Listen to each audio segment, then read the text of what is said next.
alone. Such worthless. Can't embarrass yourself. There's no hard for you. You're all alone. They say it's about safety. That's how control always begins. Not with chains, not with soldiers dragging people from their homes. With protection, with concern, with carefully chosen words designed to sound reasonable. It's for children. It's to stop harm. It's to fight misinformation.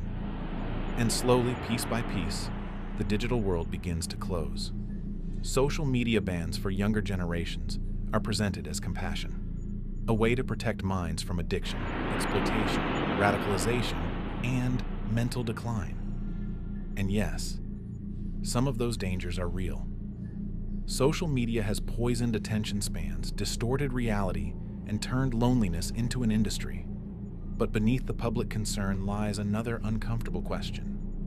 What happens when access to information becomes something controlled from above?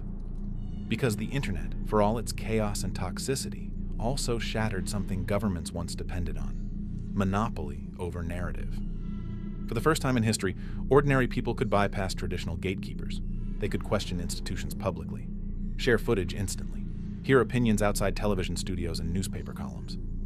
Information became decentralized, and power has never been comfortable with decentralization. Now the language is changing. Verification, online safety, digital identity, age assurance, content moderation. Each one sounds harmless in isolation, but together they begin forming the skeleton of something larger.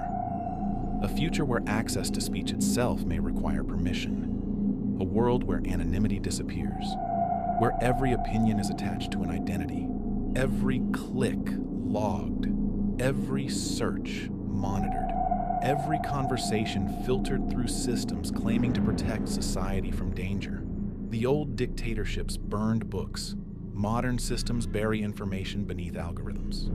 They do not need to silence everyone, only reduce visibility, limit reach, label dissent as dangerous, push approved narratives to the top while undesirable opinions quietly vanish into digital darkness.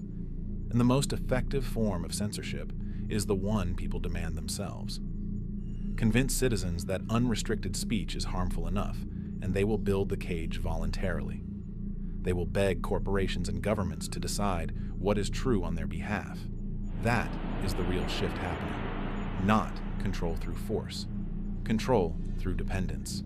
A generation raised entirely within curated digital environments may never even realize information is being filtered for them. If every platform decides what is acceptable thought, then unacceptable thought slowly disappears from public view. Not erased completely, just isolated, hidden behind warnings, removed from feeds, buried beneath approved messaging.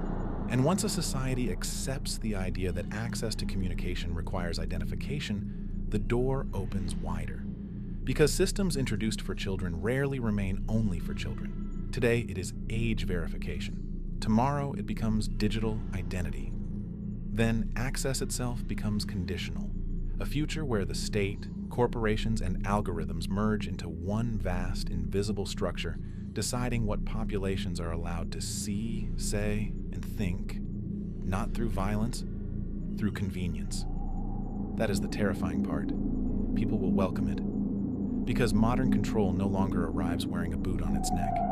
It arrives as an app update, a safety feature, a terms of service agreement nobody reads. And slowly, humanity drifts into a world where freedom of thought still technically exists. But visibility belongs to whoever controls the systems people depend on to communicate.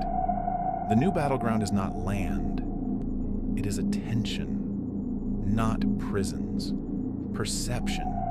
Because whoever controls the flow of information no longer needs to control people directly. Eventually, people begin controlling themselves.